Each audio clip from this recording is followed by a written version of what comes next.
सनंदन सनातन और सनत कुमार सर्वप्रथम ब्रह्मा जी की सृष्टि में ये 4 ऋषियों का जन्म होता है। कौन? सनक, सनंदन, सनातन और सनत कुमार। सबसे पहले ये हमारे सबसे बड़े पूर्वज ये 4 ऋषि जो कि अखंड ब्रह्मचर्य का पालन करते हुए इस पृथ्वी पर श्री हरि नाम संकीर्तन भगवान श्री नारायण का नित्य निरंतर ध्यान करते रहते हैं। और जन्म लेते ही ये अपने पिता ब्रह्मा जी से प्रार्थना करते हैं कि हे ब्रह्मदेव, हमारी ऐसी कामना है कि हम हमेशा 5 वर्ष के बालक की भांति ही रहें, हमारी आयु कभी ना बढ़े। इसका तात्पर्य, जो 5 वर्ष का छोटा बालक होता है उसके मन में ना काम होता है, ना क्रोध होता है, ना छल होता है, ना कपट होता है, संसार की सारी बुराइयों से दूर होता है। आप देखिए कोई भी छोटे से बच्चे को यदि आप जोर से डांट दो तो डर जाएगा, उसको 1-2 रुपए की टॉफी लाके दे दो प्रसन्न हो जाएगा। वो किसी प्रकार के काम क्रोध लोभ मोह में फंसा नहीं रहता। इसीलिए 4 ऋषि भगवान ब्रह्मा से प्रार्थना करते हैं कि हे ब्रह्मदेव, आप मुझे छोटा सा बालक के समान 5 वर्ष का बालक बना रहूं, ना मुझ में लोभ हो, ना मोह हो, ना काम हो, ना क्रोध हो, ना मद हो, ना मत्सर हो, किसी प्रकार की कोई मन में भावना ना हो, बस नित्य निरंतर भगवान श्री हरि नारायण विष्णु का ध्यान करते हुए उनके नाम का संकीर्तन करते हुए संसार में विचरते रहे। इसके बाद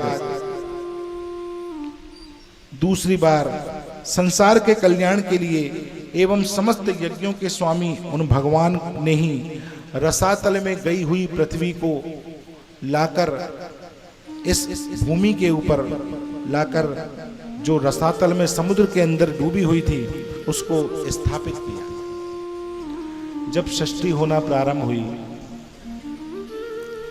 उस समय हमारी ये संपूर्ण पृथ्वी रसातल में डूबी हुई थी। समुद्र के अंदर चारों तरफ जल ही जल था। एक हिरण्याक्ष नाम का बड़ा भयंकर दैत्य, जो युद्ध करने की लालसा से चारों दिशाओं में भटक रहा है, ढूंढ रहा है कि कोई ऐसा बलवान पुरुष मिले। और देखते ही देखते सामने से देवर्षि नारद प्रकट होते हैं। देवर्षि नारद को देखकर हिरण्याक्ष बोलता है कि हे नारद जी, मुझे आपसे युद्ध करना है, मेरी भुजाओं में बड़ी खुजली हो रही है। कई लोग इस संसार में ऐसे होते हैं जो बिना ही कारण जरा सी बात में झगड़ पड़ते हैं। आप कभी गाड़ी से कहीं जाओ, जरा सा किसी को धक्का लग जाए, फिर देखो आप, कई लोगों की आदत होती है। नारद जी कहते हैं कि भैया देखो, लड़ना बड़ना तो हम नहीं जानते, हम तो भगवान के परम भक्त हैं, बस श्रीमन नारायण यही संकीर्तन करते रहते हैं। हाँ, हम तो लड़ना नहीं जानते, लेकिन जो तुमसे लड़ सकता है उसका जरूर पता बता देते हैं। हिरण्याक्ष बोलता है ठीक है। और नारद जी बताते हैं कि देखो, सामने से तुम्हारा शत्रु चला आ रहा है। पृथ्वी को ऊपर लाने के लिए भगवान यहाँ पर 12 का अवतार लेते हैं, शूकर का अवतार धारण करते हैं और अपने नाक के ऊपर भगवान पृथ्वी को लेकर आ रहे हैं और सामने से हिरण्याक्ष आ रहा है। दोनों में आपस में भयंकर युद्ध होता है और देवता ऊपर से वर्षा पुष्पों की कर रहे हैं। देवता कहते हैं कि प्रभु जल्दी इसका वध करो, क्योंकि रात होने वाली है। रात को देवताओं की शक्ति बढ़ जाती है। देखिए, आप रात में जो लोग ज्यादा 10-11 बजे के बाद घूमते हैं तो वो सब राक्षसी होते हैं। बोलते हैं ना, निशाचर। निशा यानी रात्रि और चर यानी घूमना।